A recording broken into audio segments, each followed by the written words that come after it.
Hello and welcome back to the Pale Beyond, and we're about to set off into our lifeboats, and I think we're actually making a run for it to get to actual land, and I guess there's not much more that we can prepare because we don't have anything left after the dramatic events of the ice that split open during the night.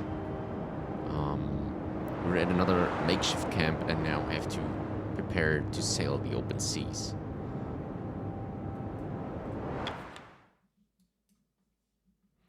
We're located down there, and I guess we actually tried to get here, or maybe to this one, to the Viscount's last known position, because that is a piece of land there, solid land. Everything else is just ice that is now kind of open up again. And we're here on that coastline somewhere. And I don't know. Yeah, I think we're trying to get up here, but maybe even to that one. I guess we're just about to see what will happen there. Right. Let's see what we can do. Guess there's not much use making any quests, right? I believe it's time we set sail. This is our only chance to make land. The Stoke brothers are waiting for you by the shore. I'll not pretend to be adept at nautical matters. I trust you will choose your boat captains and allocate the crew wisely. Okay. That's the same. Okay, we got many freezing. A couple of them were frostbites. And one wounded. Are they all just freezing? Is that the case? Freezing. Oh, he's got frostbite. I'm not sure what happens during that sail. I guess everything can happen. I don't know.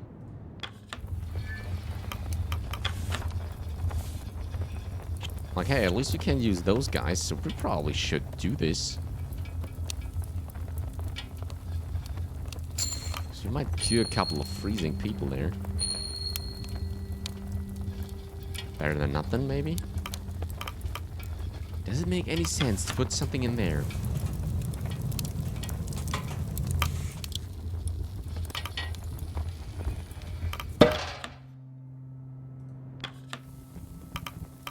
Behoosh.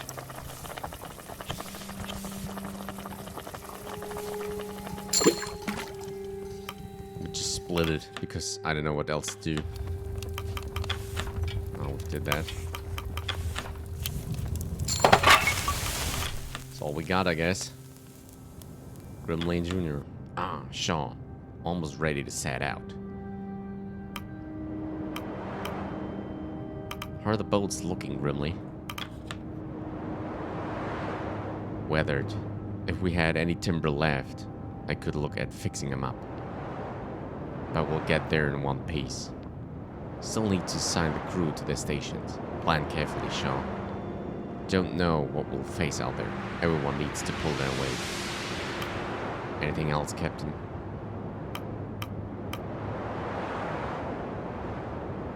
Thank you both for everything. Okay, well, yeah. Although we had our dispute, in the end they pulled through with us. So I guess that's all we can do now. Prepare for the open sea sail.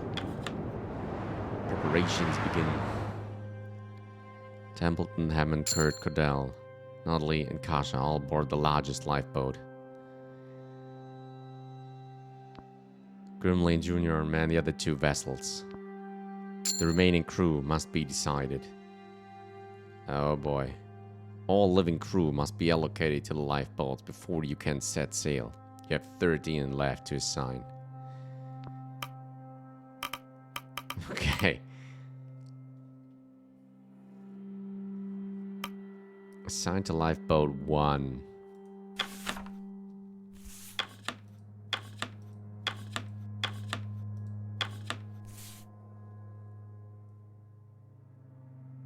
One to 5. Let's get all the scouts. Oh boy.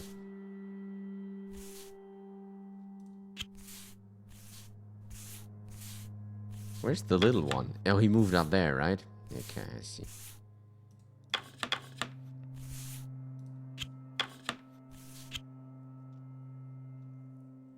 Did we get both mechanics, maybe? We don't know what will happen after that. Let's get them. I don't know. I've got no idea what will happen. They board the vessel.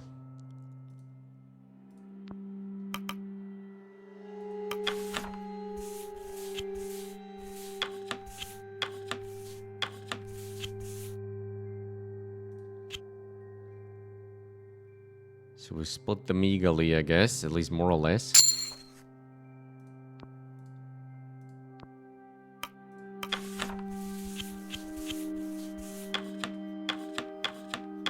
That's it, right? I think so.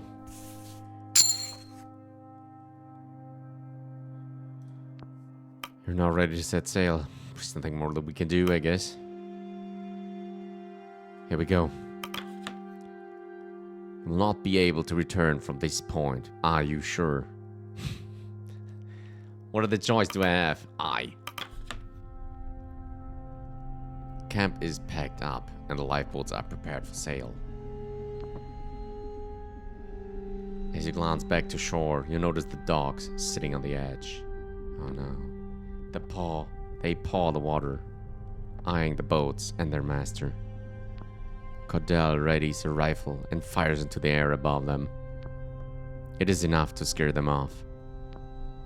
Everything is ready, Captain. All that is left is for you to give the order.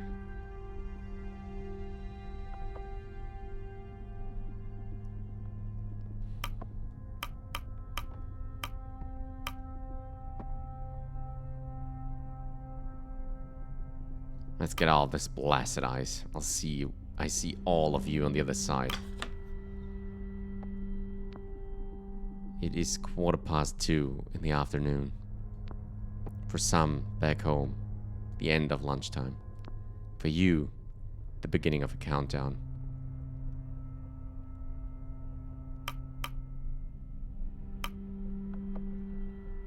See the boats carrying you through the ice. Observe the souls aboard. Try to keep your mind on the mission.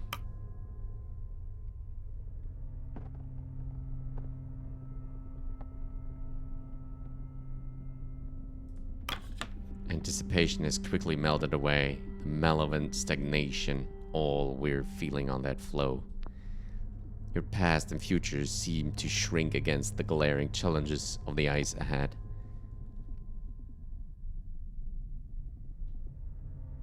Allow yourself to enjoy this for but a moment. Consider your previous sailing experience. Maybe that one. Merchant. Far cry from your time on the merchant navy. You've ferried much, but this is undoubtedly the most precious cargo of your career to date. You grip the tiller firmly. Stroke. The boats lurk forward, bobbing side to side, parting the inky waters. Stroke. You're gaining speed now. Stroke.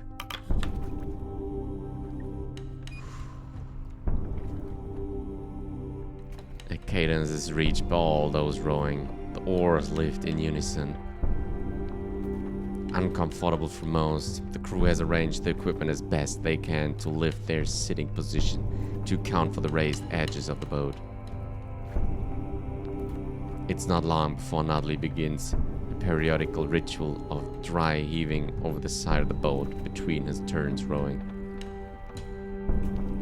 Kasha curls over her camera, paranoid of any moisture that may enter its mechanisms.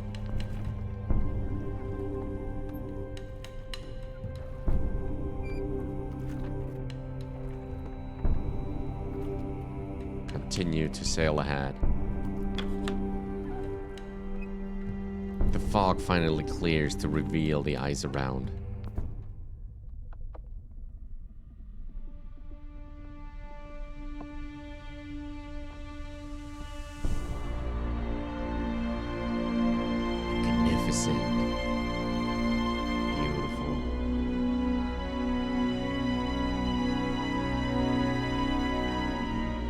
still enough that can happen.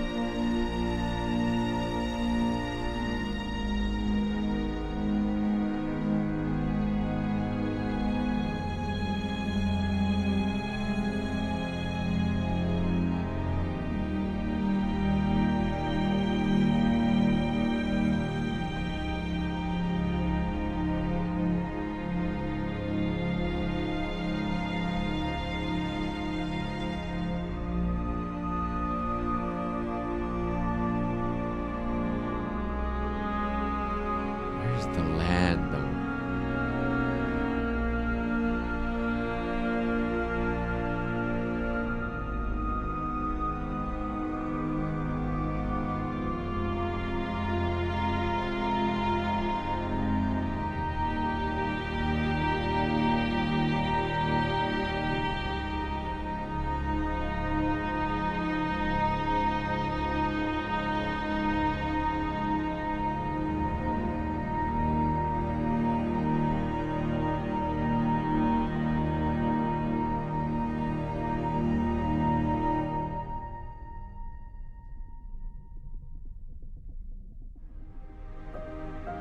Here we go.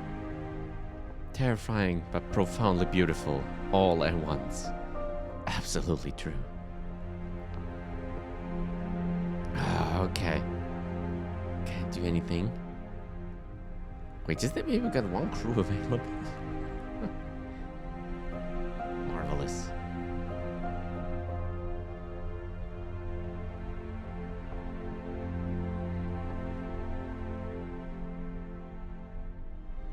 Alright, continue to sail ahead.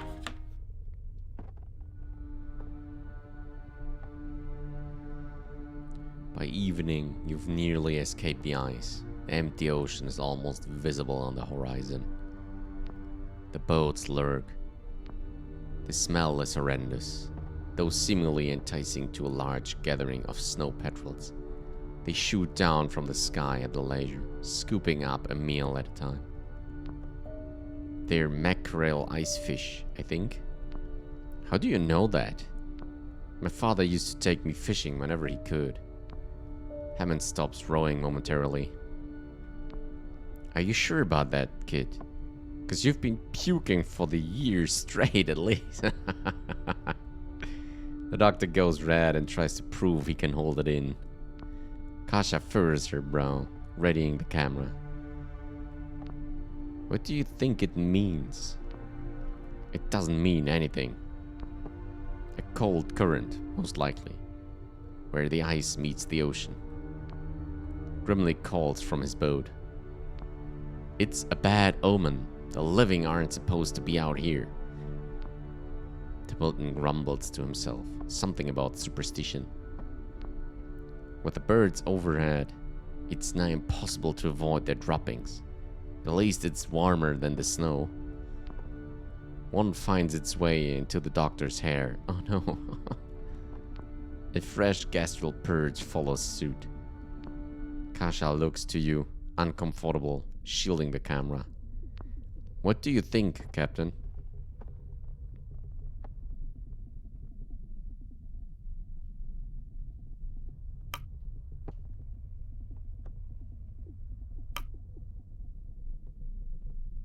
Sailors have made a career of defying where people shouldn't be able to go. Grimley's no different. I'm no different. Maybe we can still get some loyalty? It doesn't matter is the question. Let's go for that.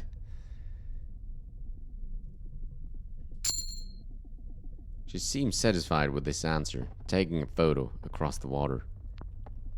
Cordell lifts a fish from the ocean and presents it to Stanberry. The animal smells it. Before shying away from the food, she drops it back in the ocean and buries herself in the animal's furs. This goes on and on, isn't it? Is there that many fish around? Oh, what is this? Wow. Let's sail ahead. After hours of rowing, we finally reach the open ocean. It's impossible to avoid the stingy sprays of the sea as they invade the boats periodically. Everyone is left bailing with whatever they can find. Heads, mugs, even bare hands lift out the water. The crew begin to curse into the night, at each other and at the vans come past. It's the only means of protest that doesn't interrupt attempts to remain quiet.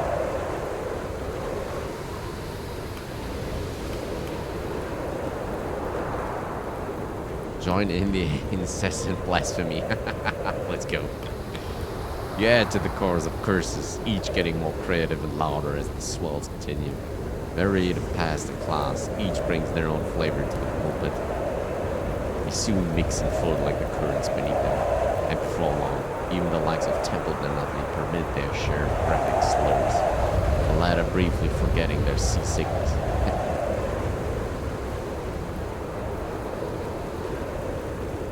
Continue to sail ahead.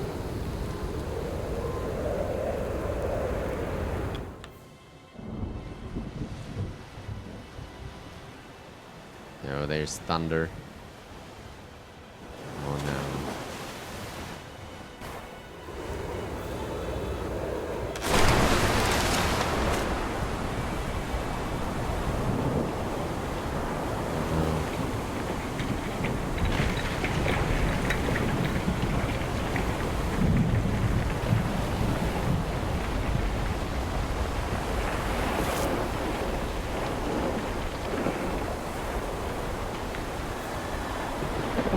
Here we go. Lightning flashes to the west, followed by rapturous thunder, underscoring the sounds of the sea. There's some heavy waves coming in. Hold fast! His screams are lost in the thunder, as a large abrupt wave smashes against the boats. Rogue wave! Just about crested. A moment passes before the other two lifeboats join you. Every sailor knows the tales of rogue waves, freak anomalies that glide seas such as these. You hear singing, started by Juno.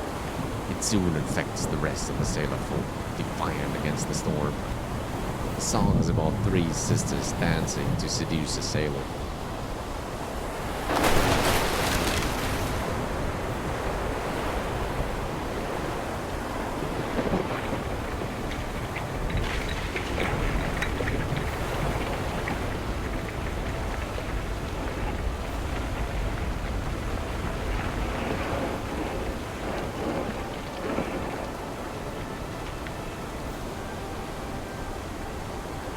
A second, larger wave hits the boats. The same again.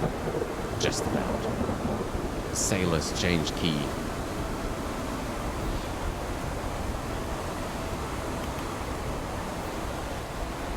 Join in. Sing with them. You don't know the words, but you'll never forget this tune. Echoing as best you can. Others follow suit from beneath the tarp. Even Templeton sings.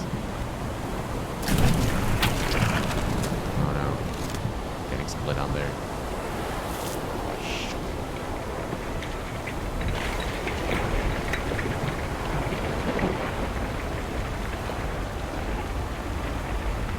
The third, final, and largest of the wave hits the boats. You're lifted near vertical.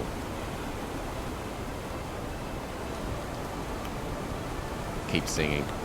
The spray enters your lungs. It feels like forever before your boat finally crests the wave. The tiller buckles in your hand. Your eyes burn from the salt of the sea.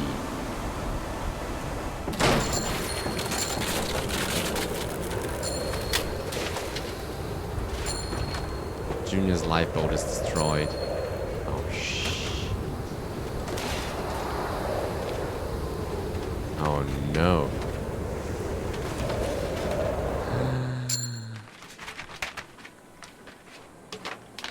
You finally make land.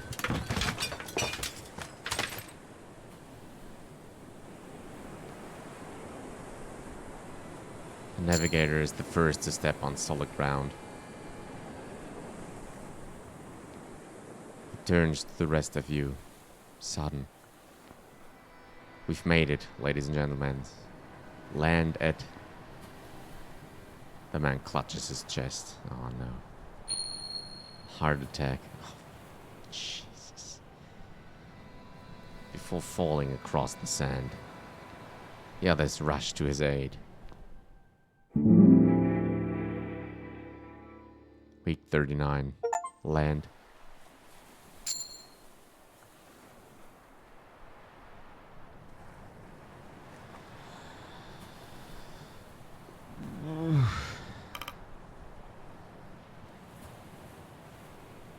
Tashi. Ward was a good man. Won't be the same without him. Oh boy. Wait, Grimley's up there. Oh, these are the guys that say anything. Duh. Captain, why did my Da have to go? Why did he have to go? Much quieter around here without two Johns. Feels a lot colder too. He was a good friend, Cap. A great one, actually.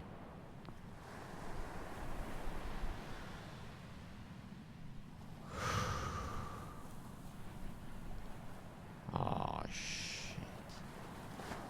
Where the hell are we?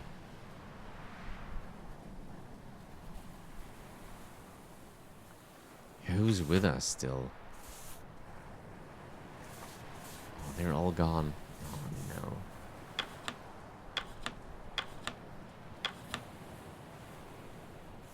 Junior Stoke is dead. Okay. Oh, Jesus Christ.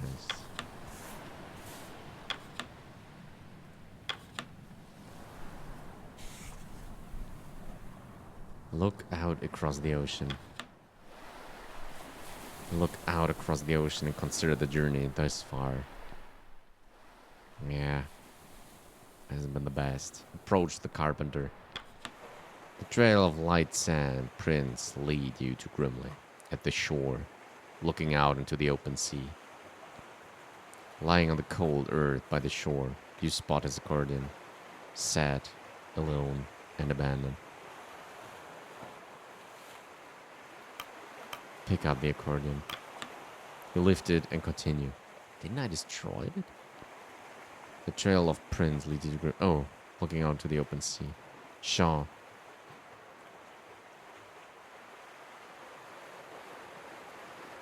Do we have another one?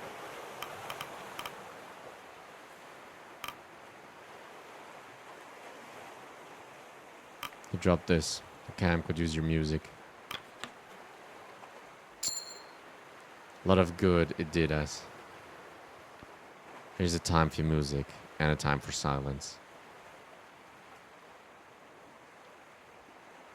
I'm sorry about your brother.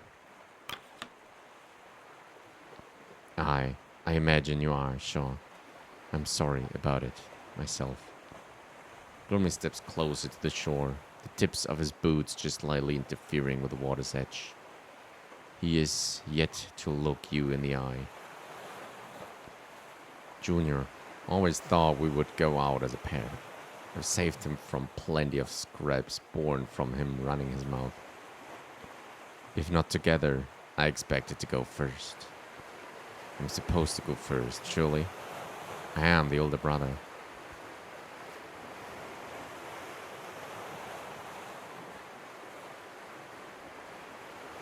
I think Junior would prefer you living.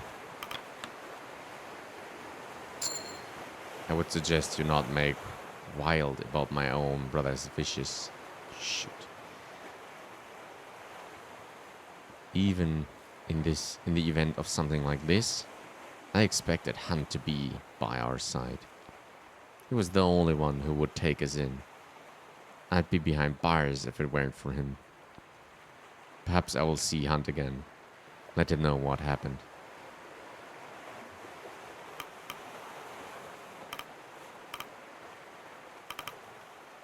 Do you really think Hunt is still alive? I don't know. But right now, I would like to hope. Grimley pauses in thought. I don't feel much like music anymore, Shaw.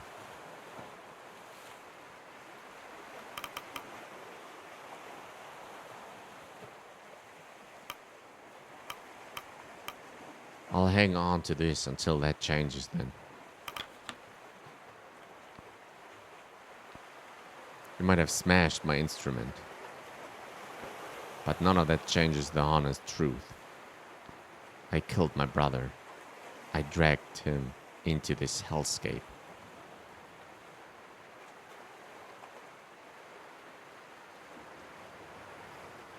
Should we take the blame? It's not much more to lose, right? I am responsible for the lives of this expedition, Grimly. This is my fault. How does one go on after letting their brother die?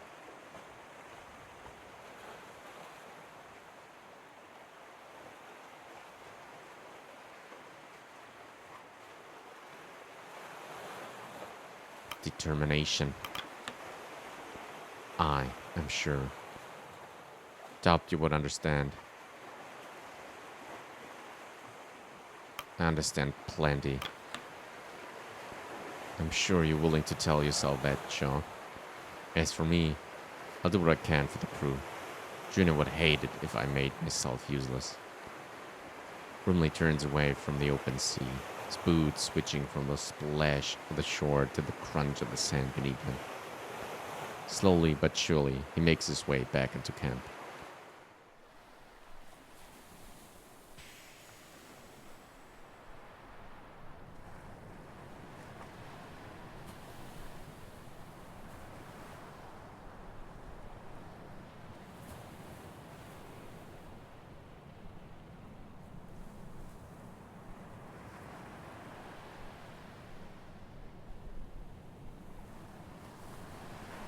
I still don't know if that was good or bad now. Do we get any resources? No. With Junior gone, you'll have to try your best. There's nothing left. What am I supposed to do? Trying to stay warm, I? With what, though?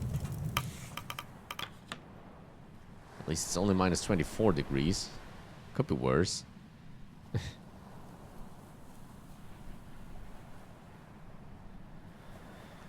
To the request tent.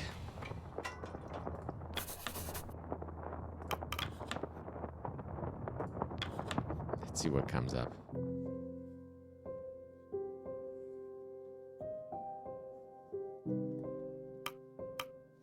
Oddly. I have news about Kurd. Good news, mostly. He's stable, resting now, but he should be able to walk about when we're through. He's stubborn, isn't he? Frankly, he was lucky that it wasn't the worst for him. It sounds like his scouting days may be at an end. Absolutely. Captain, I'm telling you, by no account can Kurt partake in any strenuous activity again. He needs as much rest as possible before we make it back to land. Thank you, Arthur. It's good to know that Kurt is okay. Indeed, I was scared for his chances. He's tough. He leaves.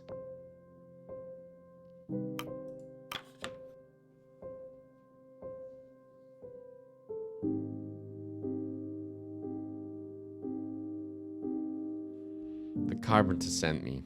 Says we're out get building some proper gravestones for the dead. Can't say I disagree. I'll get to it on your order. He leaves. A proper eulogy will also be expected. It would be best if you considered your words now, Captain. This is a difficult time for all. We have progressed beyond the last known location of the Viscount. Answers to its disappearance may lie on this isle. Captain, once we're through here, I would recommend you scout the area for any signs of human activity. For safety, of course.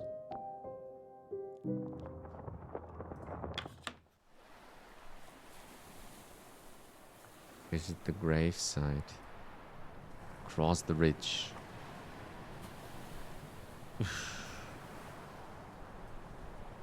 Approach the engineer. You see the engineer tinkering away with some navigational equipment with his usual sour expression. Shit. He places the equipment to the side and lets out a grunt. Damn thing still doesn't work.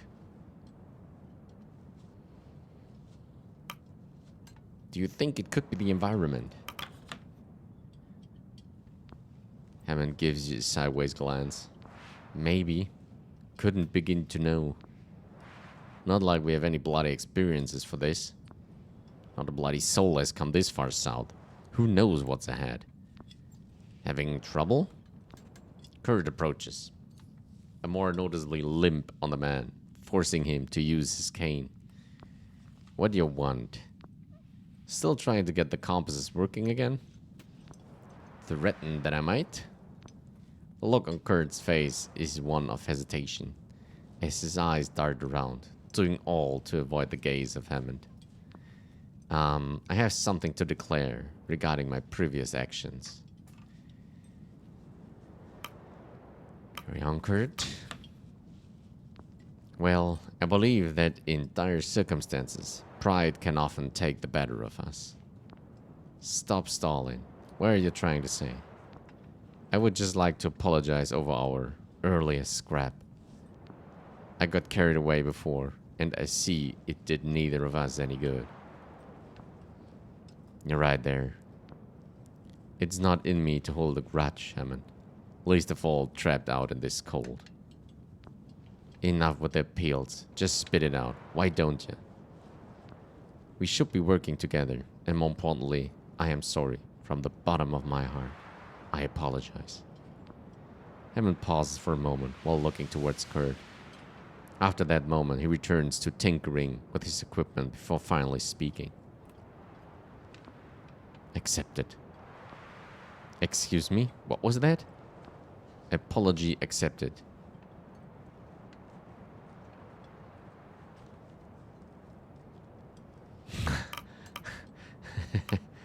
Do you wish to apologize to Kurt, Hammond?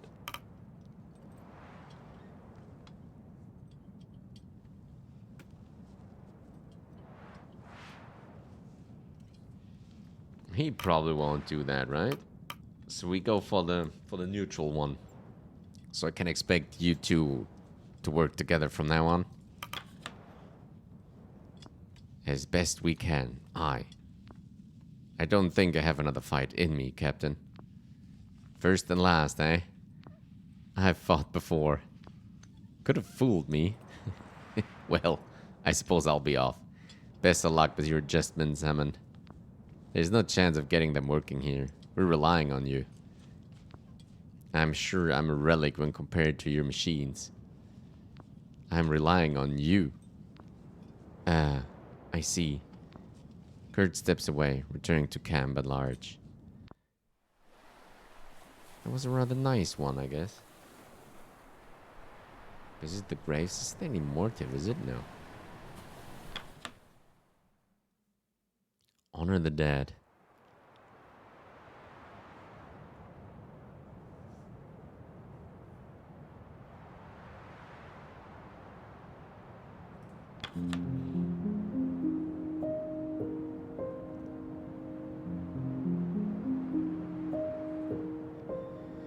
Read the inscriptions.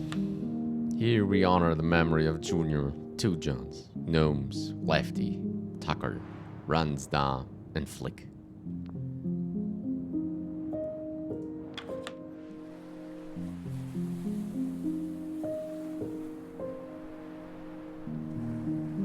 Well, I've lost a little bit over 1/3. It's brutal.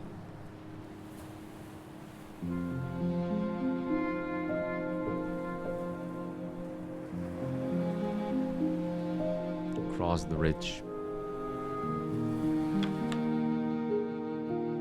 Inspect the cairn.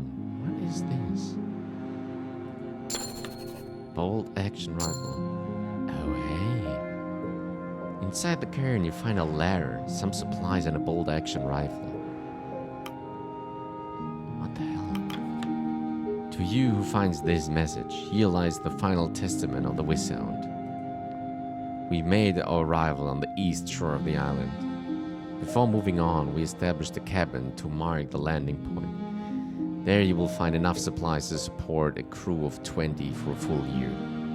While charting the perimeter of the island, the crew came across a cavern at the mouth of the central mountain. Captain Whelan decided to split the crew in order to chart the location further.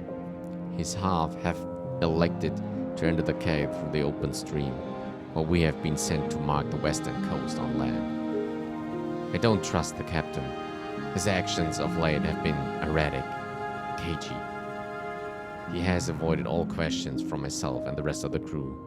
This behavior has only exacerbated since encountering the cave. Enclosed is an instrument that may be needed in some time. If you find said instrument to be missing from this cairn, then you will know that the worst has occurred. If you're reading this in our wake, another poor crew sent to this isle, heed my advice. Turn back. There is something truly wrong with this land. It has felt the touch of the three sisters, cursed to swallow poor sailor's whole. If you are wise, you will not allow it to happen to you. Turn back. Signed, Bertram Reynolds, head scout of the Viscount.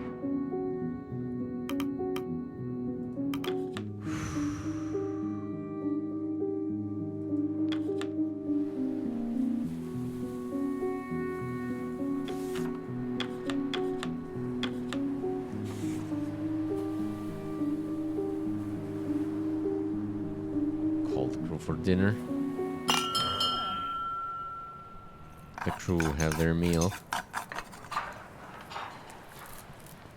A wave of ease and rest falls over the crew, safe and fed. Dinner ends and slowly the crew make their way to the graves. The eulogy awaits.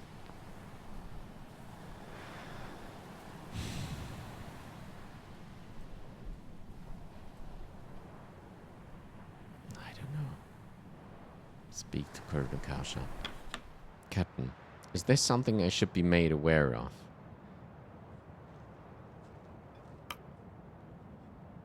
What do you mean? Mr. Templeton has been snooping around, interrogating me on my report. It seems as we approach rescue, he's taken upon himself to approve of what lies in my writing. He has taken it upon himself, correct? You didn't set him up to this.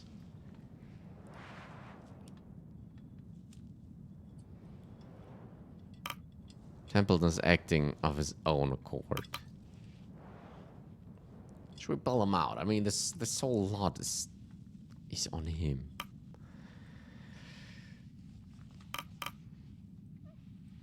Templeton's acting of his own accord. Good to know. I'm no stranger to people who want to omit parts of my work. I saw plenty while covering the riots, but I have no intention of censoring this report. A story not based in the truth is worthless. If I have to leave parts out or fabricate others, then was it a story worth telling in the first place? You could always gloss it up a little. You turn your head to see Kurt approaching, apparently having eavesdropped on the conversation. What do you mean? Well, a story can still be plenty honest, but some require a little bit of polish. What about your films? Are they the honest accounts of your expeditions? Ah, they were. Well, more or less. More or less. Most of the time, it was true, I'm sure. Most of it? I'm not interested in mostly true.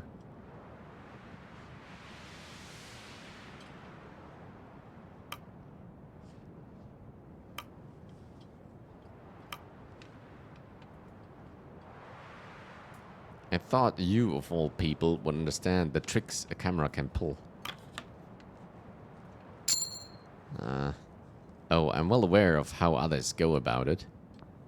But I won the Fendel Prize doing it my way, and I'm sure to win it again my way.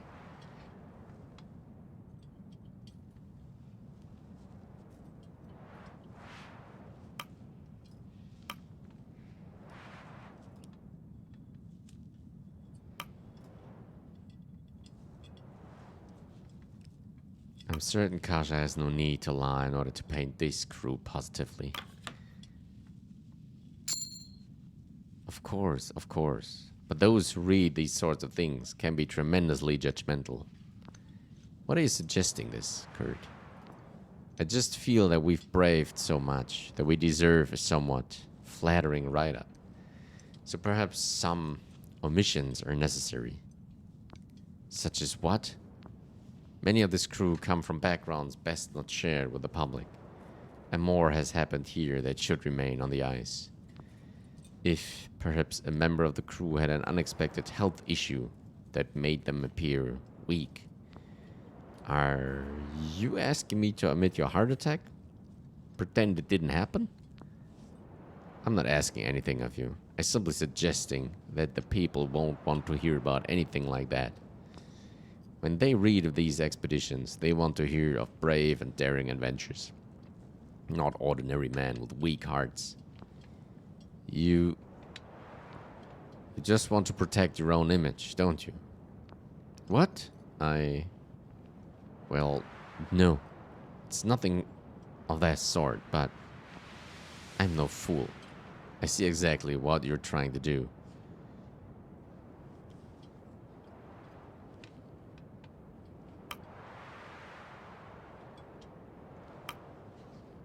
Let's not debate this matter. It can wait until we're on our way home. No, this is important. I didn't think you would be so concerned about your image, Kurt. Well, that's your mistake. Mistake? You can't expect me to be the perfect role model you see in the films. I'm only human. I've been married thrice, hobbled once, and been plagued with every vice there is. What I do have is my exploits and my legacy. I would wish you not take that away from me as well. Kasha looks to you. His usual upbeat visage melted away into disbelief.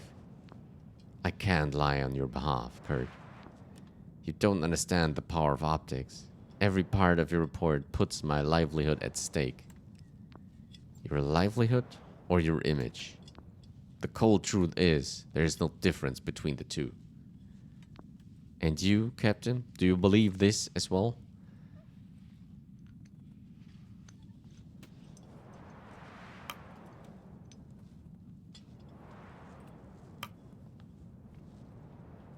Should we send him away? I don't want him to have the heart attack.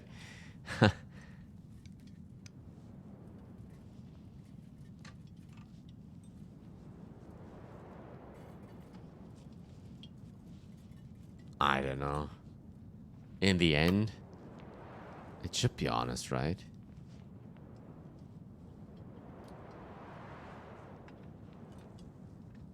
You could try to send him away and then tell her to do whatever she wants. Let's go with that one. Seems smart. Kurt, leave us be. I will speak with Kasha. Please, Kasha, take it into consideration. That's all I want from her. That she at least thinks about that. I can't believe you. It's simply a matter of painting a more flattering picture. That is no difficult task. Maybe not for you, Kurt. Kasha storms back to her tent as Kurt gives you an uncomfortable glance. The man looks shaken by the response, and above all appears to be deeply embarrassed. Without a word, he staggers back to the heart of the camp. Ooh, that could have gone better, I guess. Speak to the doctor. Notley approaches you. Captain, we've come a long way, haven't we? We've grown quite a lot in the time, Notley. Have I? Am I any taller? Before we move on, there is something I have to confess. Something that I've carried on my back this whole time. I don't feel right keeping it from you any further, so I allowed Captain Hunt to abandon us. Explain. When the ship was going down, I saw him. I watched as he grabbed his supplies and began to take off onto the ice. He saw me, but didn't say a word. He knew that I was too spineless to do anything, I couldn't even bring myself to tell anyone. He was right. I was too spineless. Until now, at least. And now you know.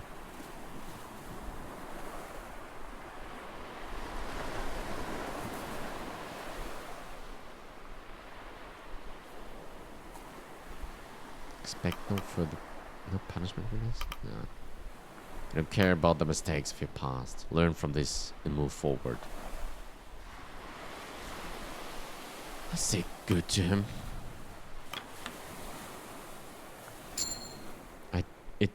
I didn't help. Every time I could have done something, I froze up. And I'll carry that guilt with me. I am sorry. The truth had to come out. Do what you will with this information. I'll accept anything you decide, Captain. Notley walks off, returning to his tent.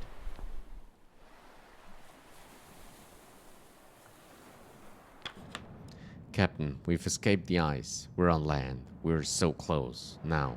Shaw. So very close. We both saw the cairn, Captain.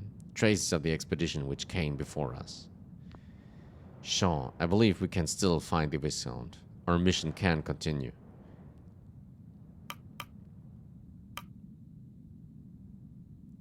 Why is finding that ship so important to you? Because some things are greater than the lives of the individual.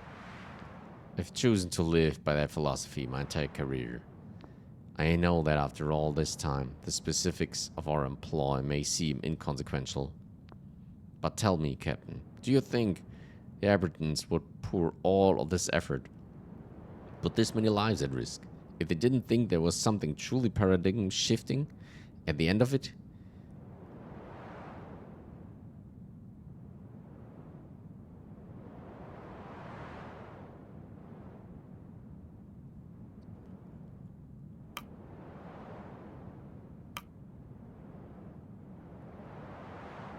We still have a mountain to ascend before making that choice concretely. Ask me again then.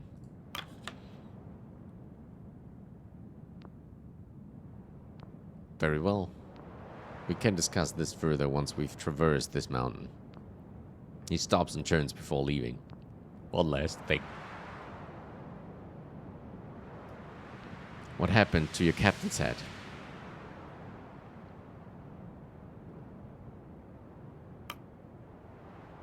It wasn't my head. I didn't need it.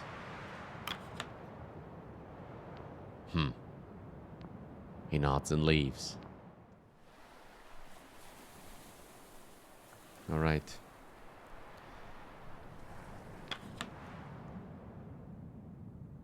Hold the eulogy for the dead. Let's get on with it. The crew are called together before you. You tentatively lift yourself onto a crate. Hushed whispers roll through the audience. Kasha readies a ledger and pencil. They once again await your next words. How will you deliver them?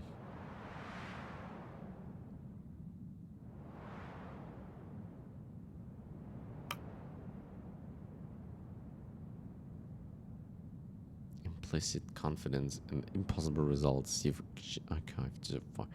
Renowned optimism befitting the solid land, with the weight of those lost resting on your shoulders. Yeah. The loss hangs on your words. You dare not speak without acknowledgement of exactly that. The crew look to you, miserable, the scars of the sail past, exposed under the light of the day.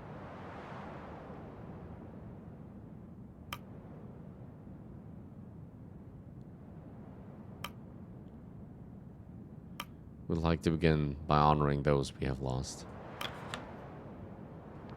The eulogy begins. Read out the names of the souls lost.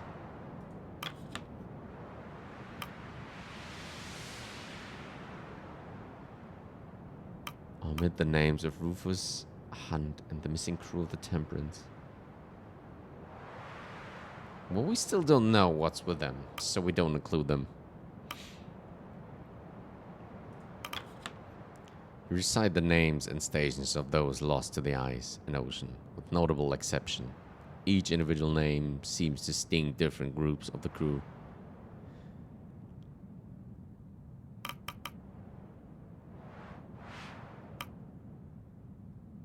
Include the names of the lost dogs. Although we don't know what happened to them, we include them because they were good. This perks up Cordell's attention. May all be granted their rest. The eulogy is ended. The crew will look to you for answers. Kurt speaks up. Our work's not finished yet. We still have a mountain to scale. We all saw the cairn from the Viscount. Across that path is safety. A cabin with enough supplies to last us until rescue. Templeton clears his throat.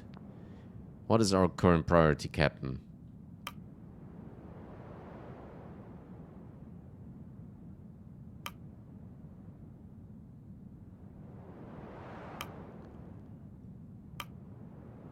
We must reach that cabin. We must reach rescue. We're heading home.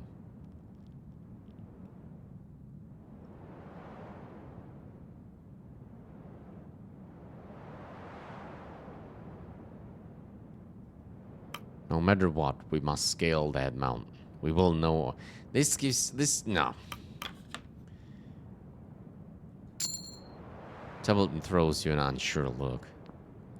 The assurance of solid ground seems to stir to those listening. That's a good thing.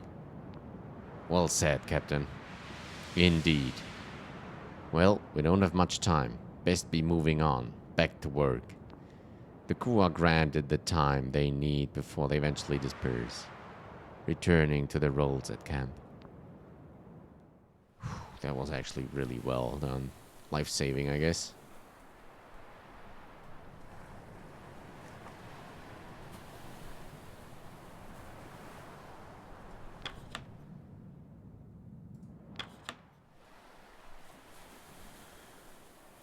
Okay, don't know what happens now, so let's move on. You dream you're back on the Temperance. Wake up shaken. You wake, shaken, literally, by the engineer. He stands over you, bug-eyed. For a moment, you'd think you're back on the Temperance. This ship is sinking. What's going on? It's Cordell.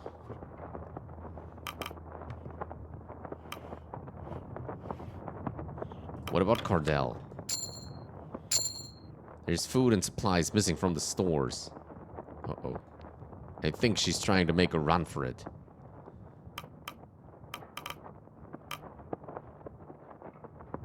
Lead the way.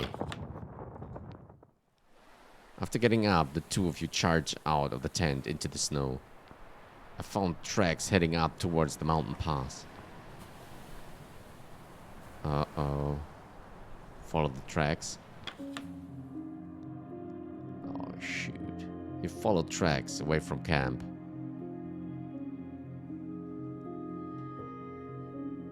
Is that her? I think it is her. With the dog there, maybe? Yep. It's half an hour before you finally spot her, ascending the dead mountain. Shh, there she is.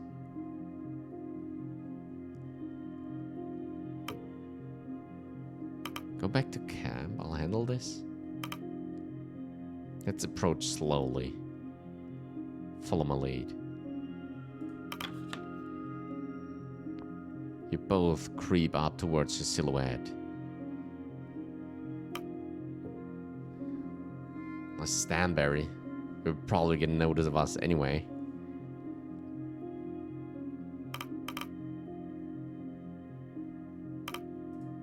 Cordell. Cordell picks up on the sounds, slowly turning back around to spot you both in her line of sight. She clears the road. Captain Shaw. Hammond. To what do I owe this surprise? Don't play coy. We know what you're up to. And you seem to be several steps ahead of myself. And what am I apparently up to? Please, educate me.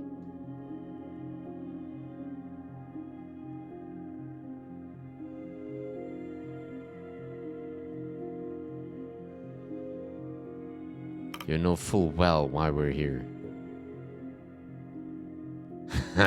Getting a head start in tomorrow's scouting. A fine idea.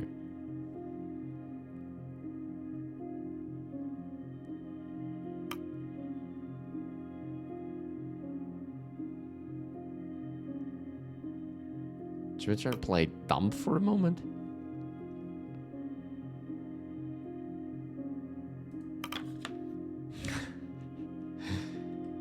A fine night for it, yes. And a fine story. But I don't think either of us believe that's what I'm doing. Stanberry's expecting. Expecting what? I think she means expecting puppies, Captain. Yes.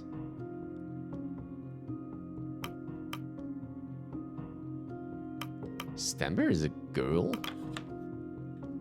You really don't pay attention, do you? Of course she is. You should be doing what's best for those pups. What does it look like I'm doing, Robin?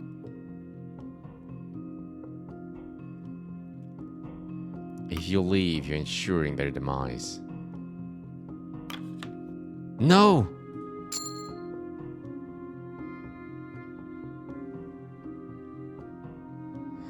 Oh, I just hit the key.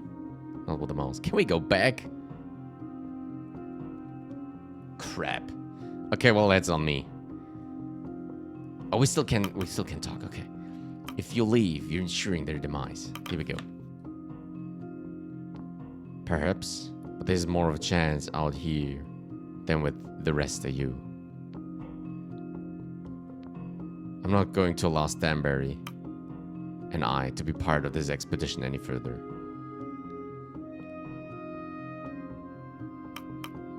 Do you really think the two of you will be better off without the rest of us?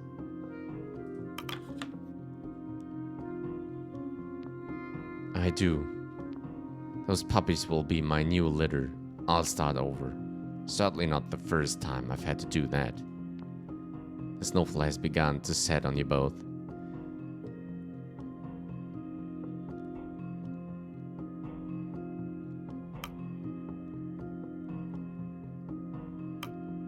You should have come to me first, Cordell.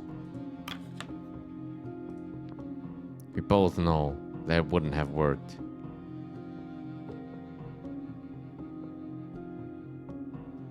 Then let me convince you now.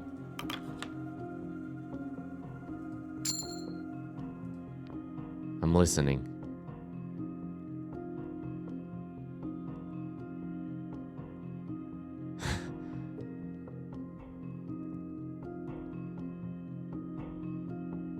You might feel that you don't need us, but we need you. Both of you. It's absolutely true. She's still listening.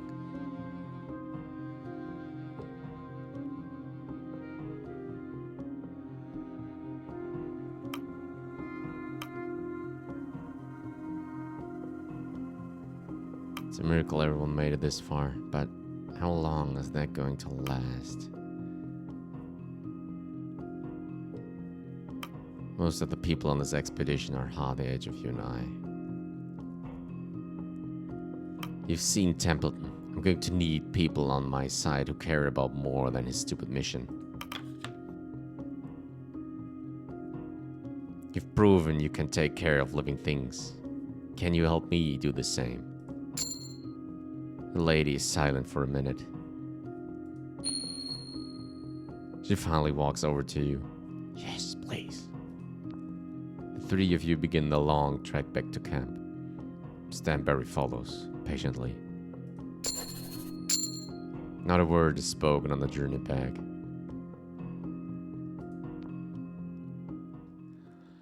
Oh, I thought I would lost her. Brutal. Oh, wow. Kasha, careful. You turn your head to spot Kasha perched precariously over the edge, her camera on hand, lining up another shot from her position.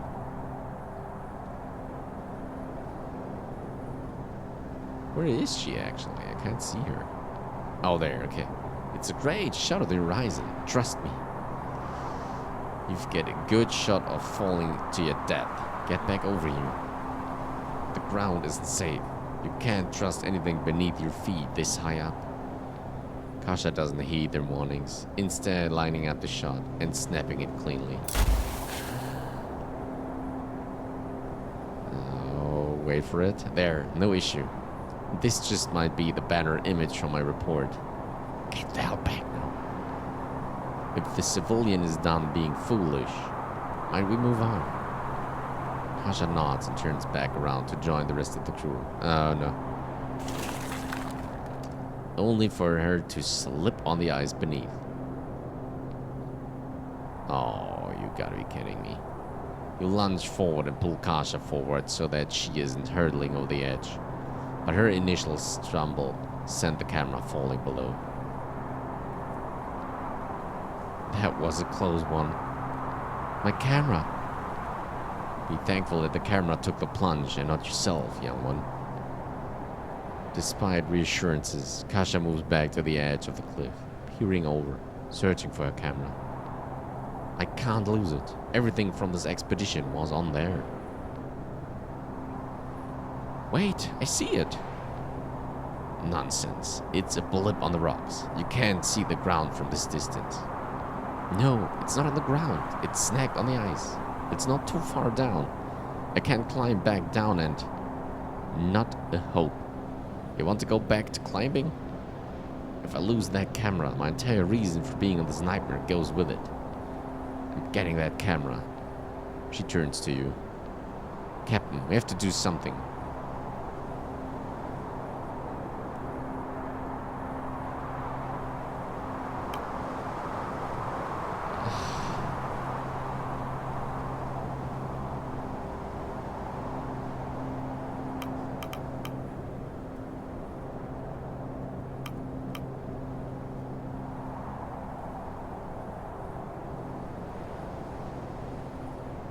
I don't know. I don't want to lose her. It's just a camera, Kasha. You still got your notes. My notes aren't enough. The world needs to use photos to believe this.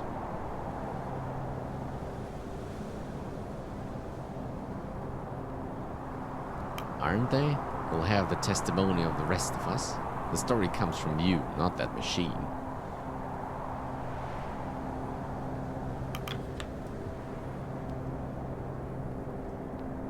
Kurt steps forward. I'll do it.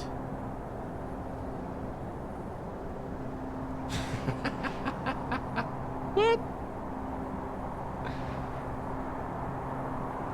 Have you two gone mad?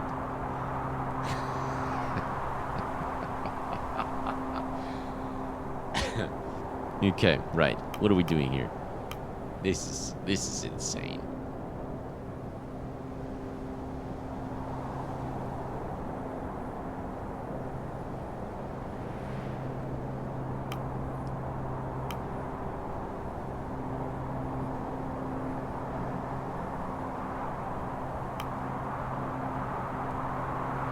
Fine, but be careful. Screw it. I'm coming too. This is my fault. You'll be safe with me.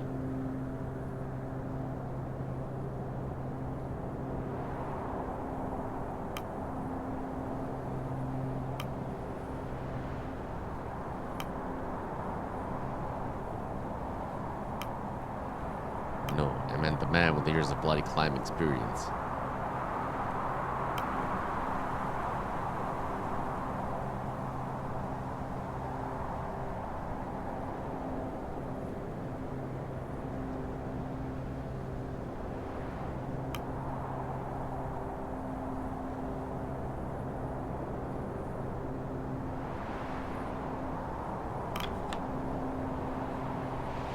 They don't listen. Kurt affixes the rope to Kasha, locking her in tight with the climbing gear. Leave the climbing to me. As a civilian, your safety is top priority. I would suggest rethinking this plan of action. We cannot afford to lose our navigator. It's because I'm the navigator that I'm going down. If I can't save that camera, no one can. That would be the preferable option. Kurt pays no heed to the protests of Templeton, continuing to climb down with Kasha and tow. Oh, please let this go. Don't thank me until the job is well done. Bad luck otherwise. They're risking their lives for a bloody picture box. You should stop this, Shaw.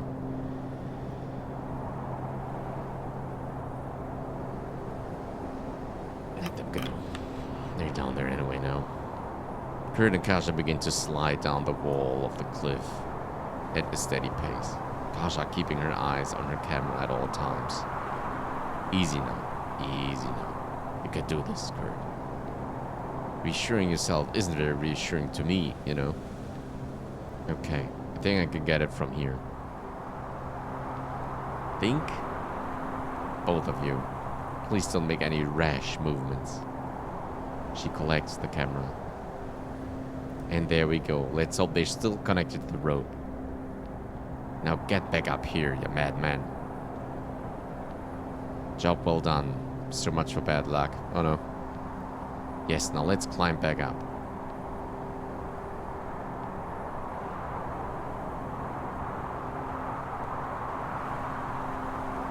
Uh-oh. Kurt begins to adjust the lines on his climbing gear, prepared to lead Kasha up. But the extra weight from the camera caused the rock beneath Kurt's feet to crumble, and the former film strip goes hurtling back.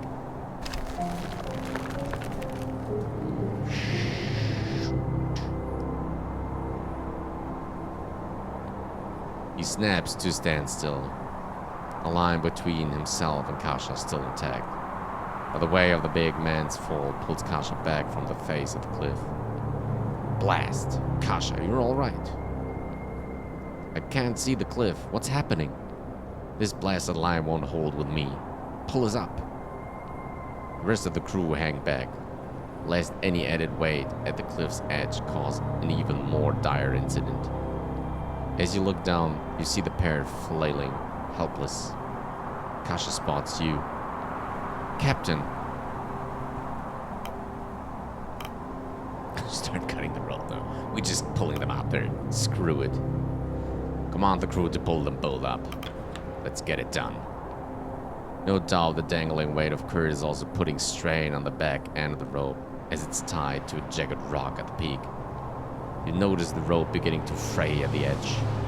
So does Kurt. The navigator pulls out his knife. Kasha. She looks down at the man as he shouts. Always promised myself I'd lose a few bastardic pounds. Bit late for that, I suppose. Take a photo. What? Take a photo of me for posterity. Once in a lifetime shot. No. Do it. I'm afraid the old ticker won't hold out. Can't get any more strenuous this. Don't you dare, Kurt. He isn't listening.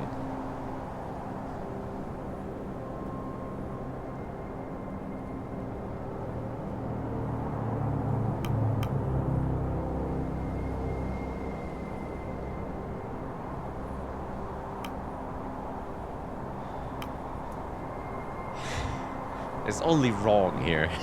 Here's no right. There is no right.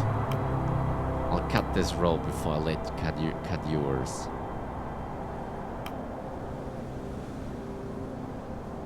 You can pull her up, Kurt. You can do this.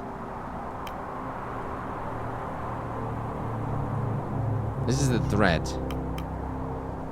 Maybe a thread is doing the trick? Nah, let's not thread them. You see a twinkle in the man's eye. Do you really believe that, Captain?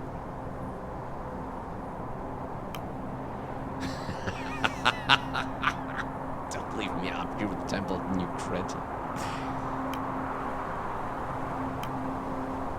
Stop wasting time and get to it. He puts the knife in his teeth. He starts to swing himself, reaching for the cliff face. And suffered a heart attack, the man isn't strong enough to carry both Kasha and the camera. I can't make it, I'm afraid. Kasha, Kurt, tell the whole truth. Shh. Kurt cuts the rope. The man disappears into the pale below.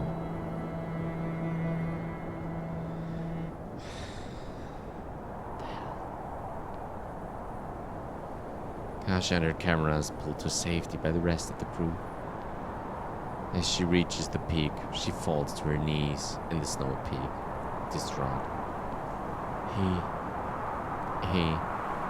Kasha, what happened? Our navigator cut himself loose to save her, didn't he? You nod.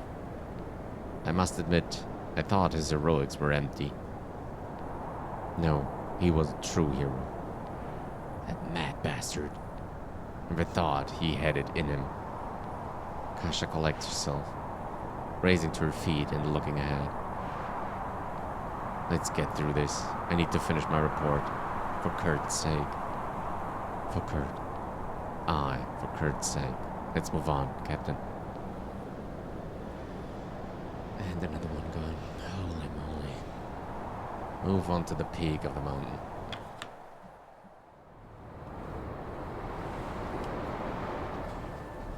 The crew finally crests the mountaintop. Grabbing everyone's attention is a cave in the rock wall. A cave, aye, should keep us safe from the elements. Still, what lies inside may prove a danger. The crew get to work setting up camp at the peak of the mountain.